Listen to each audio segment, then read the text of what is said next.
اعوذ باللہ من الشیطان الرجیم بسم اللہ الرحمن الرحیم الحمدللہ رب العالمین الصلاۃ والسلام علی محمد وآلہ الطیبین الطاہرین المعصومین۔ السلام علیکم ورحمۃ اللہ وبرکاتہ۔ پروگرام وسیلہ نجات کے ساتھ ناظرین ہم آپ کی خدمت میں حاضر ہیں۔ ایام فاطمیہ کے حوالے سے یہ دن مخصوص ہیں شہزادی کونین سیدہ فاطمہ الزہرا سلام اللہ علیہا کے ساتھ ان کی عزا، ان کی شہادت کے لیے، اور ان کی مدحت کرنے والی ہر زبان ان کے تذکرے کر رہی ہے، ہر جگہ ان کی عظمت کے بیان ہے۔ ہمارا آج کا پروگرام بھی اسی شہزادی کونین کی ذات بابرکت کے تذکرے کے ساتھ منسوب ہے۔ ناظرین، یہ وہ عظیم ہستی ہے، یہ وہ بابرکت ذات ہے کہ جس کے اوصاف اور کمالات کو صحیح معنوں میں پہچاننا اور اس ذات کی عظمت کو صحیح طور پر جاننا کسی بھی انسان کے لیے ممکن نہیں۔ ہر انسان اپنے ظرف اور علم کے حساب سے اس شہزادی کی عظمت کو کسی حد تک جان سکتا ہے، لیکن سوائے رسول خدا صلی اللہ علیہ وآلہ وسلم اور ائمہ ہدیٰ کے علاوہ کوئی بھی یہ دعویٰ نہیں کر سکتا کہ وہ بی بی کی عظمت اور بی بی کے رتبے اور ان کی ہستی کے بارے میں پوری طرح جانکاری رکھتا ہے یا ان کے بارے میں صحیح معرفت رکھتا ہے۔ ہم دیکھتے ہیں کہ رسول خدا صلی اللہ علیہ وآلہ وسلم کو جس قدر محبت اور پیار اس ہستی کے ساتھ تھا وہ تاریخ میں پوری طرح محفوظ ہے۔ رسول خدا صلی اللہ علیہ وآلہ وسلم کی عملی اور قولی دونوں طرح کی سیرت کے میں ہمیں یہ چیز ملتی ہے کہ جناب رسول خدا صلی اللہ علیہ وآلہ وسلم اس شہزادی کے ساتھ کس قدر محبت اور شفقت فرمایا کرتے تھے۔ اور پھر جب ہم ان احادیث کا مطالعہ کرتے ہیں تو یہ چیز پوری طرح آشکار ہو جاتی ہے کہ یہ باعظمت خاتون، ان کا مرتبہ اور مقام رسالت پناہ کے نزدیک کس قدر بلند اور عظیم تھا۔ جب ہم ان احادیث کو دیکھتے ہیں تو انسان حیران رہ جاتا ہے کہ ایک رسول، اللہ کا نبی، کس قدر وضاحت کے ساتھ اور کس قدر صراحت کے ساتھ اس بی بی کی عظمت کو بیان کر رہا ہے۔ کچھ لوگ یہ سوچتے ہیں اور وہ یہ خیال کرتے ہیں کہ جناب رسول خدا صلی اللہ علیہ وآلہ وسلم نے جو کچھ بھی بیان کیا ہے اس ہستی کے بارے میں اور جس طرح کے بھی محبت اور شفقت کے مظاہرے اس ہستی کے ساتھ کیے ہیں، وہ ایک پدری محبت تھی، وہ ایک باپ کی بیٹی کے ساتھ محبت تھی، اور اس سے زیادہ کچھ نہیں تھا۔ کہ جہاں رسول خدا صلی اللہ علیہ وآلہ وسلم فرماتے ہیں کہ فاطمہ تو بضعۃ منی، فاطمہ میرا ٹکڑا ہے، تو وہاں کچھ لوگ یہ خیال کرتے ہیں کہ ہر اولاد اپنے ماں باپ کے دل کا ٹکڑا ہوتی ہے، جگر گوشہ ہوتی ہے، تو رسول خدا صلی اللہ علیہ وآلہ وسلم نے بھی اپنی اسی فطری محبت کا اظہار فرمایا۔ لیکن یہ چیز جاننے کے لیے ہمیں قرآن سے رجوع کرنا پڑے گا اور کچھ تاریخ سے اس چیز کا کھوج نکالنا پڑے گا کہ رسول خدا صلی اللہ علیہ وآلہ وسلم کو جو محبت اس شہزادی کے ساتھ تھی، کیا وہ ایک باپ کی فطری محبت کا تقاضا تھا؟ کیا وہ باپ کی ایک فطری شفقت تھی ایک بیٹی کے ساتھ جو رسول خدا صلی اللہ علیہ وآلہ وسلم فرماتے رہے؟ اس کے لیے سب سے پہلے تو ہم سب سے عظیم ماخذ جو ہمارے دین اسلام کا ہے، قرآن، ہم اس کی طرف رجوع کرتے ہیں کہ قرآن اس بارے میں کیا کہتا ہے کہ اللہ کا نبی، اللہ کا رسول کیا کچھ ہستیوں کے بارے میں، کچھ لوگوں کے بارے میں اگر غیر معمولی طور پر محبت کا یا شفقت کا اظہار فرماتے ہیں تو کیا یہ ان کے اپنی دلی تقاضے ہوتے ہیں یا کچھ لوگوں سے وہ شدید طور پر نفرت کرتے ہیں، برائت کرتے ہیں، دشمنی کا اظہار کرتے ہیں؟ تو کیا یہ بھی ان کے فطری تقاضوں کے مطابق ہوتا ہے کہ کوئی شخص ناپسند انہیں اپنی کسی وجہ سے ہوتا ہے تو اس کے ساتھ وہ دشمنی کا اظہار کرتے ہیں یا نفرت کا اظہار کرتے ہیں یا اس کی مذمت کرتے ہیں؟ تو اس کے لیے ہمیں قرآن مجید کی طرف رجوع کرنا پڑے گا، جہاں قرآن مجید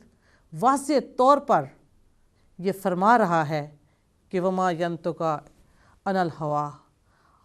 کہ نبی اور یہ اپنی خواہش سے بالکل نہیں بولتا،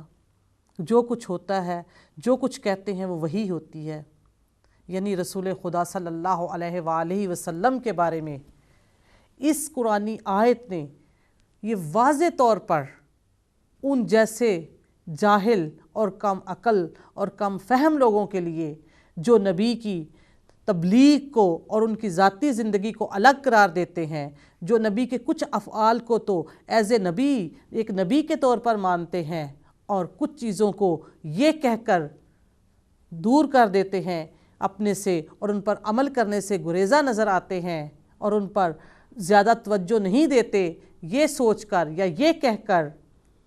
کہ یہ نبی صلی اللہ علیہ وآلہ وسلم کی فطری محبت یا فطری تقاضے کے مطابق رسول خدا صلی اللہ علیہ وآلہ وسلم نے فرمایا۔ تو قرآن مجید کی اس آیت نے واضح طور پر فرما دیا، ارشاد قدرت ہوا کہ میرا نبی اس وقت تک بولتا نہیں، اس وقت تک کچھ کہتا نہیں جب تک اس نبی کی زبان پر وحی کے کلمات نہ ہوں۔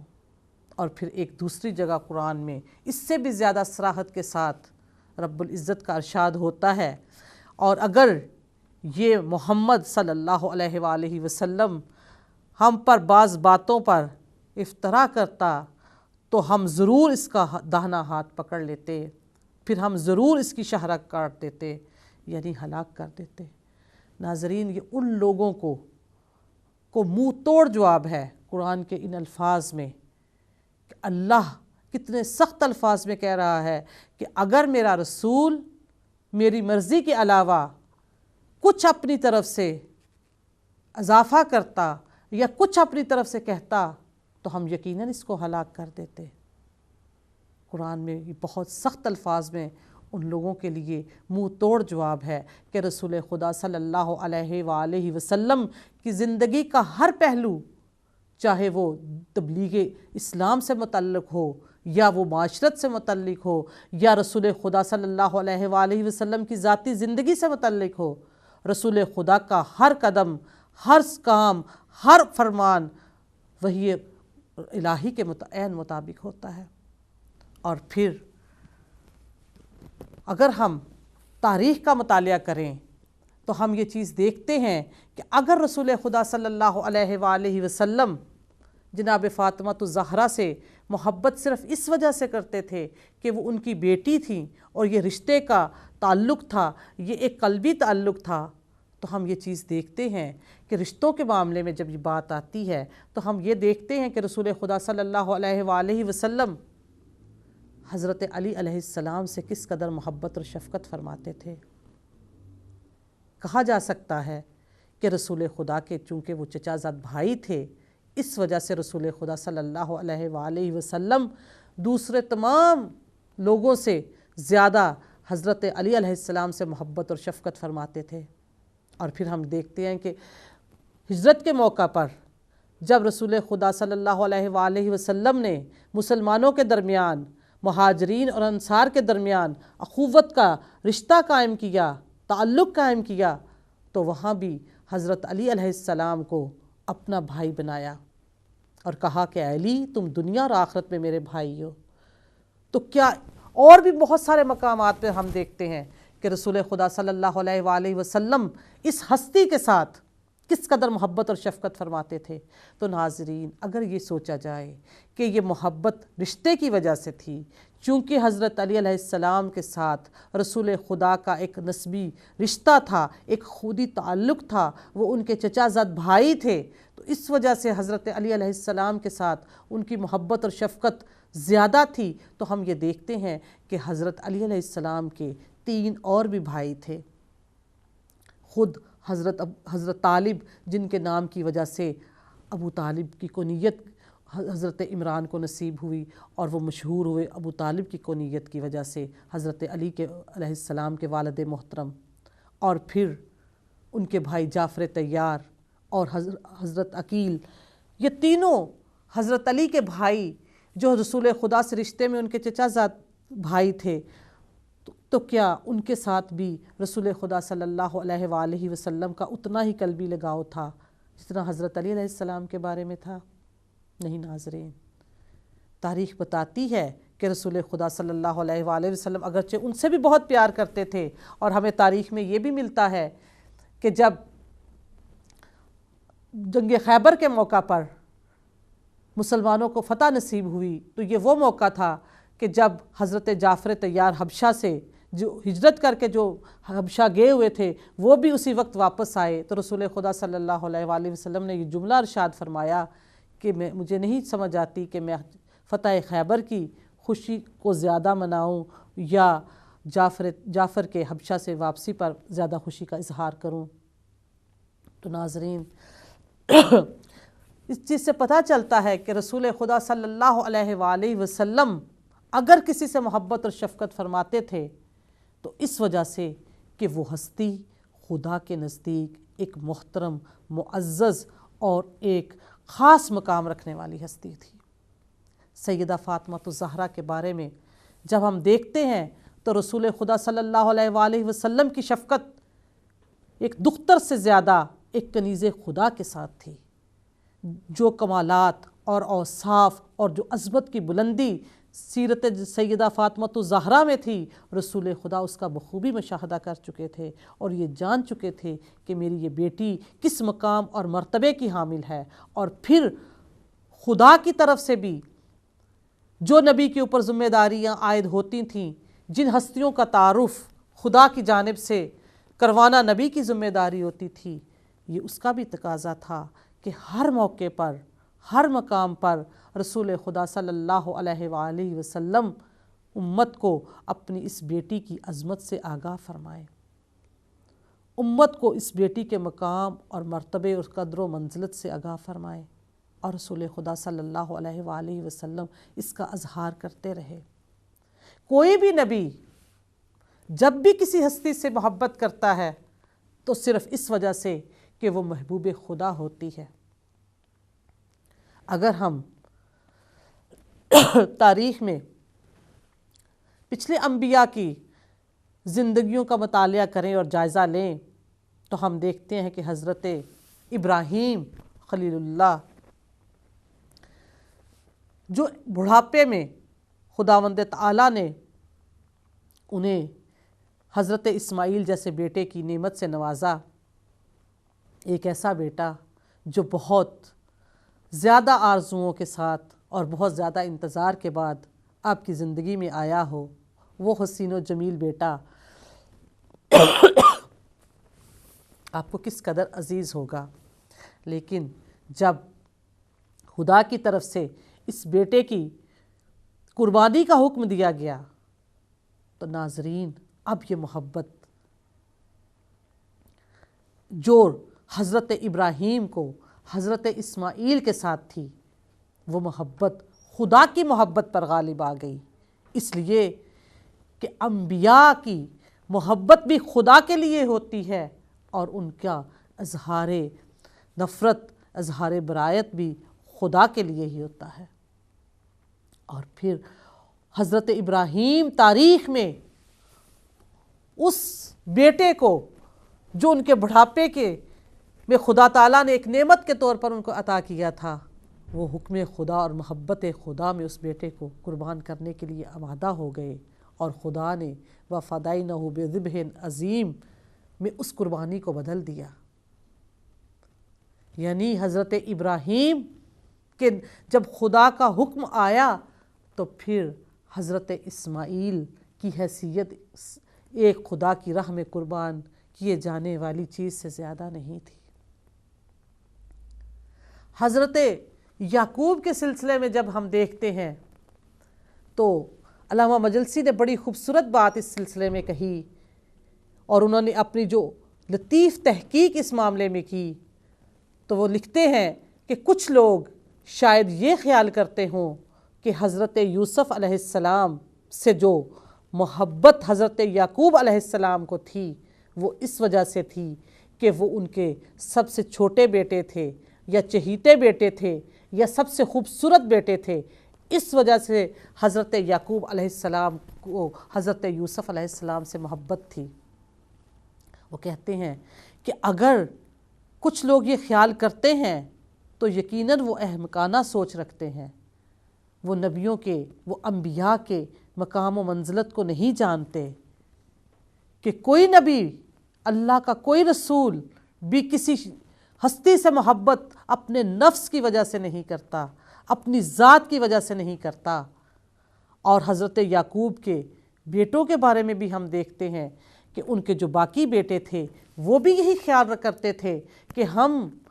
جو باپ کے لیے محنت کرنے والے بیٹے ہیں، باپ کی خدمت کرنے والے بیٹے ہیں، باپ ہم سے زیادہ خوش نہیں ہوتے، باپ ہم سے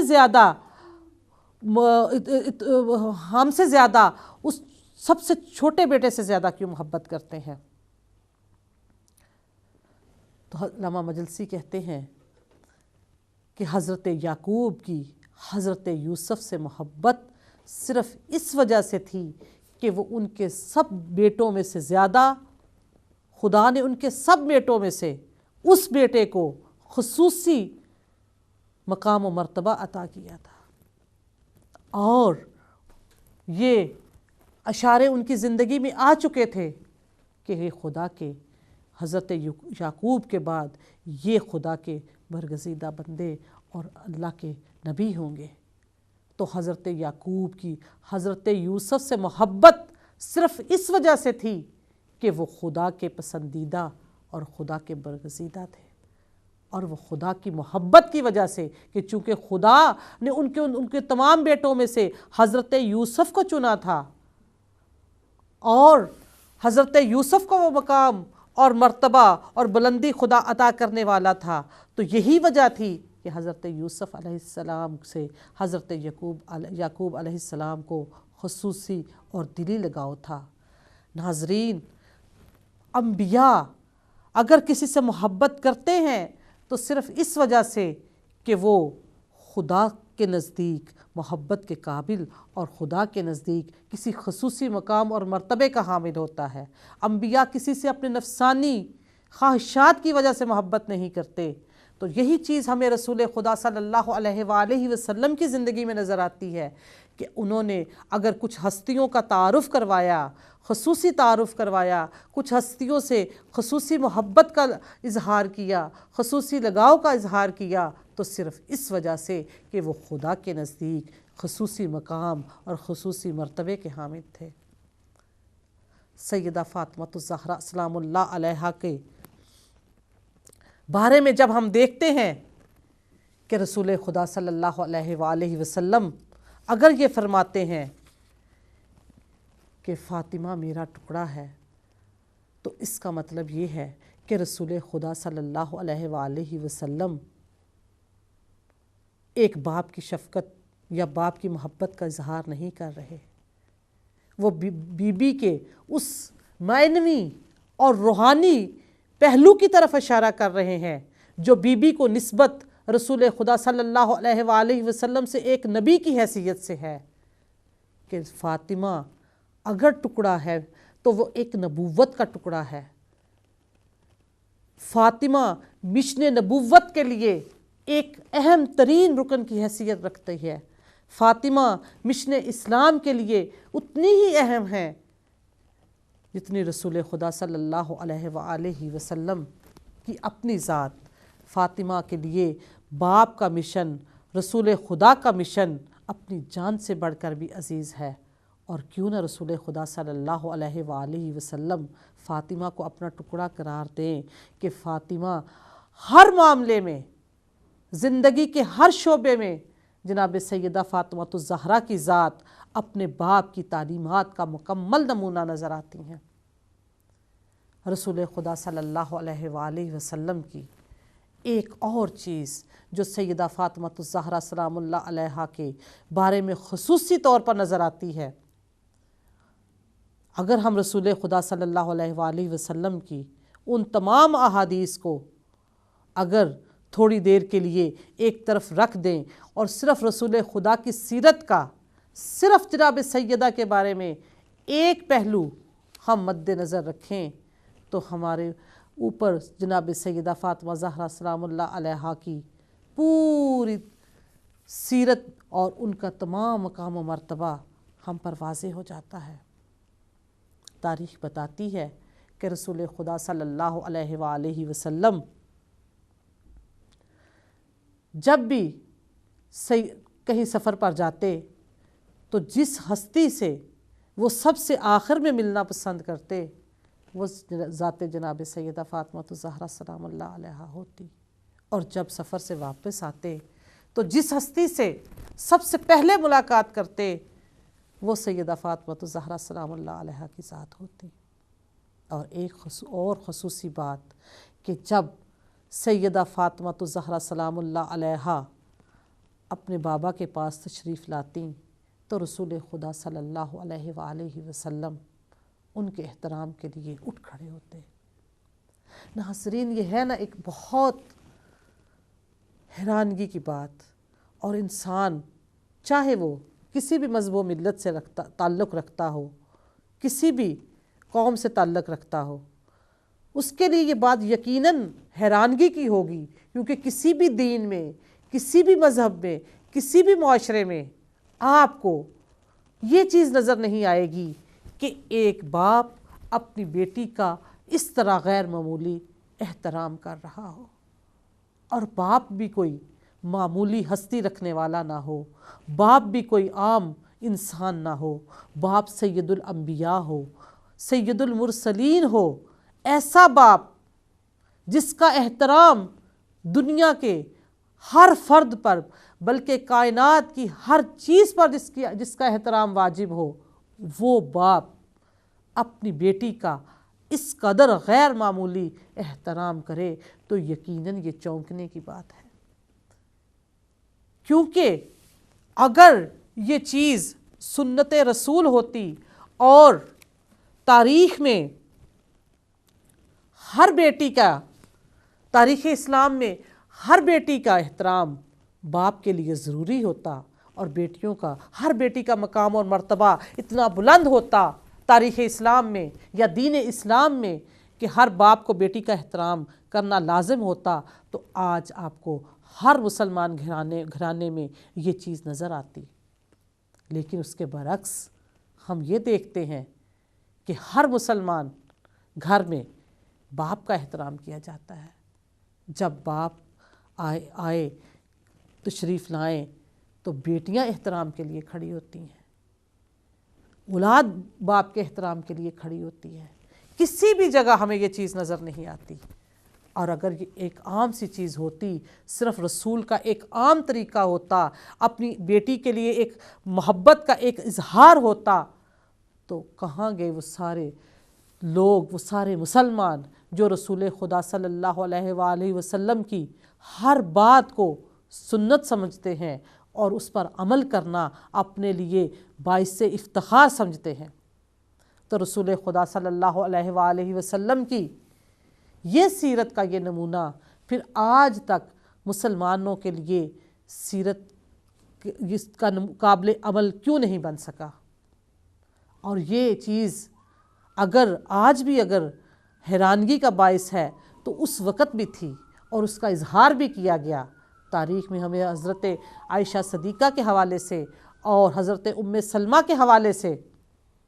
یہ چیز ملتی ہے کہ انہوں نے رسول خدا صلی اللہ علیہ وآلہ وسلم سے یہ سوال کیا کہ حضرت عائشہ نے پوچھا کہ یا رسول اللہ، یہ جب سیدہ فاطمہ زہرا تشریف لاتی ہیں جب آپ کی بیٹی آپ کے پاس آتی ہیں تو آپ ان کے احترام کے لیے کیوں کھڑے ہو جاتے ہیں؟ حالانکہ یہ رسم فاطمہ زہرا کو ادا کرنی چاہیے کہ آپ ان کے باپ بھی ہیں، آپ اللہ کے نبی بھی ہیں، اللہ کے رسول بھی ہیں، تو سیدہ فاطمہ کو آپ کے لیے ادب کے لیے کھڑے ہونا چاہیے۔ لیکن اس کے برعکس میں یہ چیز دیکھتی ہوں کہ آپ خود سیدہ فاطمہ زہرا کو موقع دیے بغیر اس کے احترام میں کھڑے ہو جاتے ہیں۔ تو رسول خدا صلی اللہ علیہ وآلہ وسلم نے اس کا بڑا سادہ اور بڑا معنی خیز جواب دیا کہ میں یہ جو کچھ کرتا ہوں یہ میں اپنی طرف سے نہیں کرتا، بلکہ فاطمہ کا یہ احترام میں حکم خدا کی وجہ سے کرتا ہوں۔ تو ناظرین، تاریخ میں یہ بات واضح ہو گئی کہ سیدہ فاطمہ تو زہرا سلام اللہ علیہا کا مقام و مرتبہ اللہ کے نزدیک کس قدر عظیم ہے کہ اس کا اندازہ کوئی بھی نہیں کر سکتا سوائے معصوم ہستیوں کے۔ ہر انسان اپنے شعور اور اپنے علم اور اپنے فہم کے مطابق اور جو روایات اس کے سامنے ہوتی ہیں یا جو واقعات اس کے سامنے ہوتی ہیں اس کے حساب سے وہ کچھ نہ کچھ معرفت حاصل کرتا ہے اس شہزادی کے بارے میں، لیکن حقیقی معرفت جو مقام اور مرتبہ اس شہزادی کا خدا کے ہاں ہے وہ کوئی بھی نہیں جان سکتا سوائے معصوم ہستیوں کے۔ لیکن جو کچھ ہمارے سامنے موجود ہے اگر اسی کو مد نظر رکھتے ہوئے ہم اس شہزادی کو ان کا مقام جو ان کا تاریخ پہ بنتا ہے وہی دے دیں تو یہی ہمارے لیے، ہماری آخرت کے لیے کافی ہوگا۔ لیکن صد افسوس کہ جتنا رسول خدا صلی اللہ علیہ وآلہ وسلم نے اہتمام کیا اس ہستی کے لیے، اس ہستی کے تعارف کے لیے اور اس ہستی کی معرفت کے لیے، اتنا ہی لوگ اس ہستی کی معرفت سے دور رہے۔ اس زمانے میں بھی اور آج کے اسلامی معاشروں میں بھی ہم یہ چیز دیکھتے ہیں ناظرین، اور یہ بڑے دکھ کی بات ہے کہ جہاں رسول خدا صلی اللہ علیہ وآلہ وسلم کی ذات ہمارے لیے نمونہ عمل قرار پائی، وہی رسول خدا صلی اللہ علیہ وآلہ وسلم کی سیرت نے یہ بتایا کہ میری یہ بیٹی اور اس بیٹی کا کردار جو تاریخ میں نظر آتا ہے، اس کنیز خدا کی، وہ خدا سے عشق و محبت اور خدا کے ساتھ وہ خصوصی لگاؤ جس کی وجہ سے وہ ولی خدا اور خدا کی عظمت کی بلندیوں پر پہنچی، میری یہ بیٹی خواتین کے لیے اسی طرح سیرت، ان کی شہزادی کی سیرت، میری بیٹی کی سیرت نمونہ عمل ہے۔ لیکن ناظرین، ہمارے اسلامی معاشروں میں ہم دیکھتے ہیں کہ جس قدر کم تذکرہ اس بی بی کا کیا جاتا ہے کسی اور کا نہیں۔ وہ صحابیات جو اس شہزادی کی کنیزوں کی بھی کنیزیں ہیں کہ اس بی بی کی کنیزی میں تو مریم، حوا، حضرت آسیہ جیسی خواتین شامل ہیں، تو وہاں عام صحابیات کیسے بی بی کی کنیزی میں شمار ہو سکتی ہیں؟ وہ بی بی کی کنیزوں کی بھی کنیزیں ہیں، ہم ان کا تذکرہ کرتے ہیں۔ ہم جب کبھی تاریخ میں اسلامی خواتین کی مثال دینا چاہتے ہیں تو ہم عام مسلمان عورتوں کا تذکرہ کریں گے، لیکن اس شہزادی کا تذکرہ کرتے ہوئے نہ جانے ہمیں کیا ہو جاتا ہے۔ اس بی بی کی سے جتنا ایک بیگانگی کا سلوک مسلمانوں نے ہر دور میں کیا، وہ یقیناً ایک لمحہ فکریہ ہے، ایک سوچنے کی بات ہے کہ نبی کی اس بیٹی نے دین اسلام کو اور مسلمانوں کو صرف دیا ہی دیا ہے، کچھ لیا نہیں۔ اور کتنی احسان فراموش ہے یہ قوم کہ اس بی بی کی عظمت کو کسی دور میں بھی صحیح طور پر نہیں پہچانا گیا اور نہ اس کو قبول کیا گیا۔ ناظرین، ہم دیکھتے ہیں کہ رسول خدا صلی اللہ علیہ وآلہ وسلم جہاں اس شہزادی کی ذات سے محبت اور عقیدت کا اظہار ہر موقع پر کرتے رہے، وہاں اس شہزادی کے گھر کی عظمت اور اس کے دروازے کی عظمت تک بھی لوگوں کے سامنے کھل کر بیان کی۔ آیہ تطہیر کے نازل ہونے کے بعد بعض روایات میں 6 مہینے تک اور بعض روایات میں 9 مہینے تک رسول خدا صلی اللہ علیہ وآلہ وسلم جب بھی مسجد نبوی میں نماز کے لیے تشریف لاتے تو اس دروازے پر رک کر بلند آواز سے سلام کرتے کہ اہل بیت نبوت، آپ پر میرا سلام ہو اور آپ پر خدا کی رحمتیں اور برکتیں نازل ہوں۔ ناظرین، سوچنے کی بات ہے کہ اگر رسول خدا صلی اللہ علیہ وآلہ وسلم صرف اس گھر والوں کو سلام کرنا چاہتے تھے، اس دروازے کے اندر موجود لوگوں تک اپنا محبت پہنچانا چاہتے تھے، تو رسول خدا گھر کے اندر جا کر بھی اپنی بیٹی کو سلام کر سکتے تھے، اپنی بیٹی کو بوسہ دے سکتے تھے، اپنی محبت کا اظہار کر سکتے تھے، لیکن یہ دروازے پہ رک کر اپنی بیٹی کو اور اس گھر کے تمام لوگوں پر سلام بھیجنا یہ ایک غیر معمولی چیز تھی، اور اس کا واضح طور پر اس کے سوا اور کوئی مقصد نظر نہیں آتا، اور نہ اس کا کوئی مطلب نکلتا ہے کہ رسول خدا صلی اللہ علیہ وآلہ وسلم آنے والے وقت کو پیش نظر رکھتے ہوئے، مستقبل کو دیکھتے ہوئے مسجد نبوی میں آنے والے ہر شخص کو یہ پیغام دے رہے تھے کہ سوچو اور یاد رکھو کہ یہ دروازہ، یہ گھر اور اس گھر کے مکین کتنی عظمت کے حامل ہیں۔ ان گھر کے مکینوں کا مقام تمہارے رسول کے نزدیک کس قدر زیادہ ہے کہ یہ دروازہ، اس کو مت بھولنا، اس گھر کو مت بھولنا، اس گھر کے مکینوں کی عظمت کو فراموش نہ کرنا۔ لیکن صد افسوس ناظرین کہ رسول خدا صلی اللہ علیہ وآلہ وسلم اپنی پوری زندگی میں جو ان ہستیوں کا تعارف ہر موقع پر کرواتے رہے،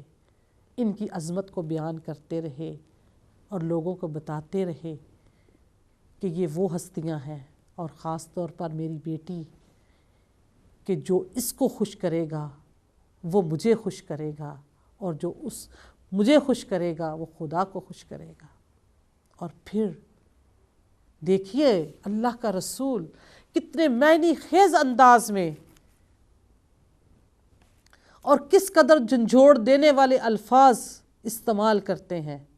کہ مسلمانوں کو، آنے والی نسلوں کو بھی اور سامنے کے لوگوں کو بھی احساس ہو جائے کہ فاطمہ کا مقام اور مرتبہ کیا ہے۔ آگے فرماتے ہیں کہ جس نے فاطمہ کو غضبناک کیا، جس نے فاطمہ کو ناراض کیا،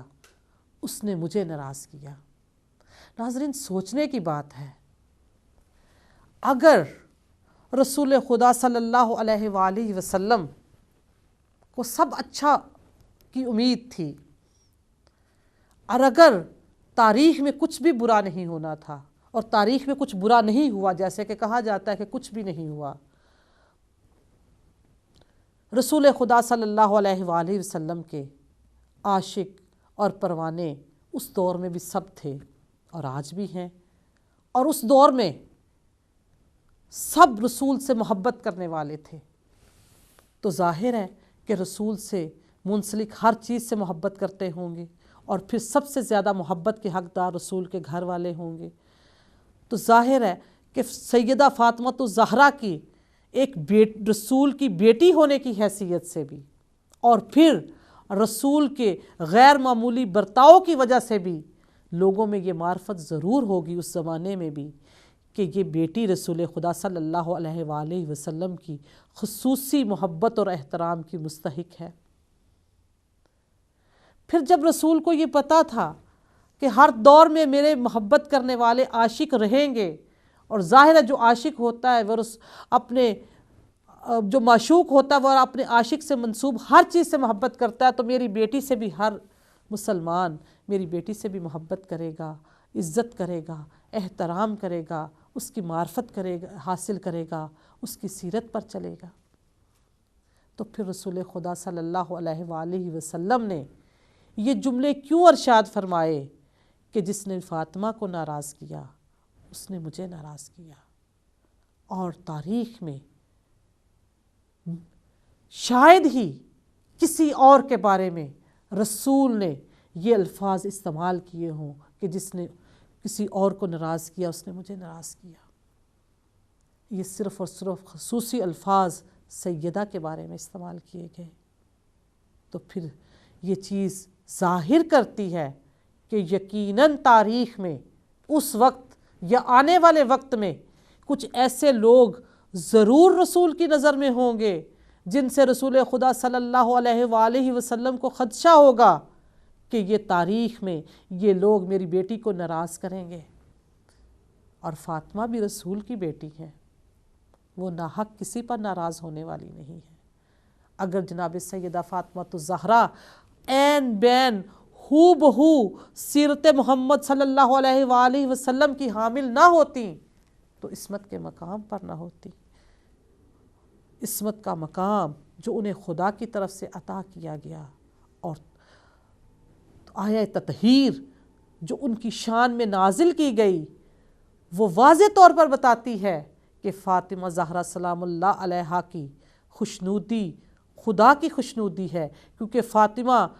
اسی سے خوش ہیں جس سے خدا خوش ہے، اور فاطمہ اسی سے ناراض ہوتی ہیں جس سے خدا ناراض ہوتا ہے۔ تو جو فاطمہ کو ناراض کرنے کا مطلب یہی ہے کہ تاریخ میں کچھ ایسے واقعات ہونے تھے جس کی وجہ سے رسول خدا صلی اللہ علیہ وآلہ وسلم نے یہ جملے ارشاد فرمائے کہ جس نے فاطمہ کو ناراض کیا اس نے مجھے ناراض کیا۔ ناظرین، تاریخ کا مطالعہ بہت ضروری ہے، اور صرف مطالعہ ہی نہیں، تاریخ پر گہری نظر رکھنی بھی ضروری ہے کہ جب تک آپ تاریخ کے ان واقعات کو پڑھ کے ان کا تجزیہ نہیں کرتے، آپ اپنے لیے حق کے راستے کا انتخاب نہیں کر سکتے، کہ حق کا راستہ ان ہستیوں کے ساتھ جڑا ہوا ہے۔ صرف رسول خدا صلی اللہ علیہ وآلہ وسلم سے محبت کا اظہار کرنا اور ان ہستیوں کو ایک طرف کر دینا جن سے رسول محبت کرتے تھے اور جن کا تعارف رسول خدا صلی اللہ علیہ وآلہ وسلم خدا کے حکم کی وجہ سے کروا کے گئے تھے، اگر ان ہستیوں سے ہم نے ان ہستیوں کی صحیح معرفت حاصل نہ کی تو یقیناً ہم خسارے میں رہیں گے۔ ناظرین، خدا سے دعا ہے کہ خداوند تعالی ہمیں حق شناس بنائے، حق کو پہچاننے کی سچی معرفت ہمیں عطا کرے، اور ہم ان ہستیوں کو پہچان سکیں، جان سکیں، اور پھر ہم دین حق کا حق ادا کر سکتے ہیں۔ میرے پروگرام کا وقت ختم ہوا چاہتا ہے، انشاءاللہ اگلے پروگرام میں پھر آپ سے ملاقات ہوگی، تب تک کے لیے اللہ حافظ۔